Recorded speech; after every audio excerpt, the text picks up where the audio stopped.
Again, imagine a periodic table. Electronegativity shows some clear trends in the periodic table. You learned about them, you possibly wrote about them in your recent test. Where is the most electronegative atom located in the table? That would be fluorine. Fluorine, yeah, exactly. So I have left out the noble gases. Why did I leave them out? Because they don't usually form. They don't form bonds normally, so we don't worry about them. So fluorine is the most electronegative element in the table. So how does electronegativity change as I go this way? Increases. It increases, doesn't it? Yeah. And what about this way? Also. It also increases. So what could you say about the difference in electronegativity between francium and fluorine?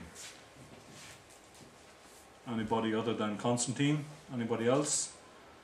What can you say about the difference in electronegativity between those two? Delta En. Constantine?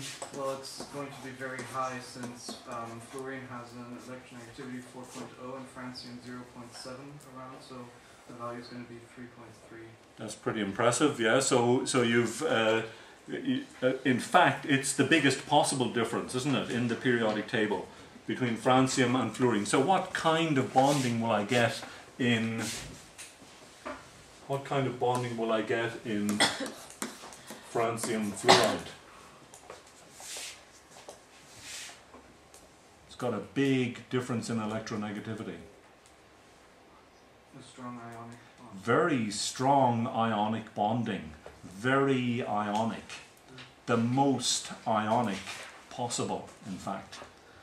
Right, so very ionic bonding.